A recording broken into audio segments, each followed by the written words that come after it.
Salut, Pierre-Henri Vuillon, 48 ans, responsable de la Ligue du parapente acrobatique et pilote amateur acrobatique également. Depuis tout petit, j'ai adoré tous les sports extrêmes et la vitesse.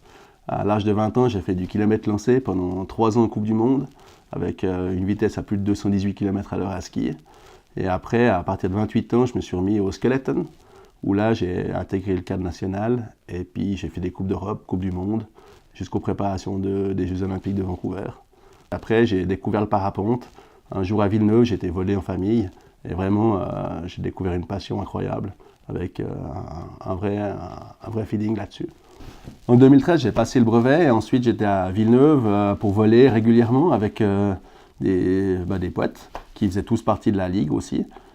Là-dessus, en 2015-2016, le club m'a demandé si je pouvais éventuellement faire la reprise de la section pour donner l'animation au niveau du club.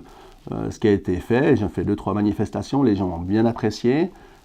L'ancien responsable de la ligue commençait à vouloir partir de la ligue. Il trouvait que c'était le moment qu'il arrête. Et là-dessus, des pilotes m'ont demandé si j'étais intéressé. Je me suis rappelé de ce que les gens ont fait pour moi quand j'étais au Skeleton aussi. Quand j'étais plus jeune, il y a beaucoup de gens qui ont passé du temps pour moi et pour mes entraînements. Et je pense que c'était le moment que je rende un peu l'appareil pour ce sport. Et là-dessus, je me suis engagé avec un projet à la fédération suisse pour pouvoir avoir une nouvelle ligue et un nouveau visage. Alors j'ai présenté le nouveau visage de la ligue à la fédération qui l'a validé. Elle est basée sur 4 axes principaux. La première, c'est la sécurité, toute la partie préparation des entraînements dans un cadre sécurisé pour les pilotes confirmés et les nouveaux pilotes. L'autre partie, c'est la formation.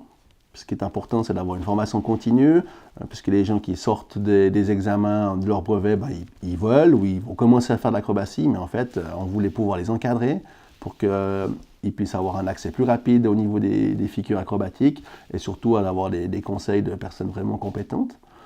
Et la troisième chose, c'était la relève. Ce qui est important pour nous, c'est d'arriver à trouver des pilotes qui vont pouvoir remplacer les pilotes existants actuellement au niveau international.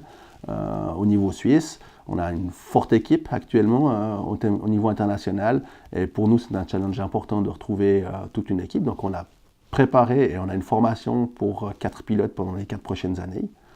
Et le dernier point, c'est les compétitions, c'est de créer des nouveaux circuits nationaux. Il y a un circuit Acrotour qui est de 4 compétitions l'année passée et en 2018 on va passer à 8 compétitions qui permettra de pouvoir améliorer et donner envie aux compétiteurs et aux pilotes de pouvoir progresser. Un des projets les plus importants pour moi, c'est le projet Talent qui me tient vraiment à cœur. L'année passée, en 2017, on a vraiment fait des sélections pendant toute l'année et on a retenu 4 pilotes pour partir dans ce projet qui va durer pendant 4 ans, qui est un encadrement total. Ça veut dire le matériel, où là, on va leur fournir du matériel et leur donner des formations sur leur voile et vraiment les réglages qu'ils pourront apporter pendant leur compétition ou dans le futur. La partie psychologique, pour préparer les vols, avoir un peu de sophrologie et vraiment arriver à se préparer, à visualiser ces vols avant de commencer des runs acrobatiques. Et puis, en liaison avec la compétition qu'on a mis en Suisse, de leur offrir un circuit national d'un niveau assez important pour qu'ils puissent se faire leurs armes. Et puis, normalement, à partir de 2019, on devrait gentiment les voir sur leurs circuits internationaux pour essayer de gravir dans la hiérarchie internationale et, je l'espère, d'en avoir quelques-uns dans le top 10. L'avenir de la Ligue dans les 3 prochaines années, c'est de pouvoir faire prospérer le parapente en Suisse, d'avoir plus d'images exceptionnelles au niveau du parapente acrobatique et de faire monter le niveau en Suisse des pilotes pour pouvoir être au top au niveau international. Pour ça, on a de la chance, c'est que la Ligue a pu avoir ses budgets qui soient augmentés considérablement grâce à nos sponsors et à la fédération. Au niveau international, la tendance est plutôt à se professionnaliser actuellement. C'est pour ça que la Ligue doit vraiment pouvoir le mieux possible préparer ses pilotes à pouvoir accéder au niveau international. Ça va être de plus en plus dur les prochaines années. Et pour ça, on est toujours en train d'organiser de plus en plus de compétitions chez nous pour augmenter le niveau. Et je l'espère en 2021, avec les organes internationaux, de pouvoir faire un championnat du monde avec nos pilotes à Villeneuve.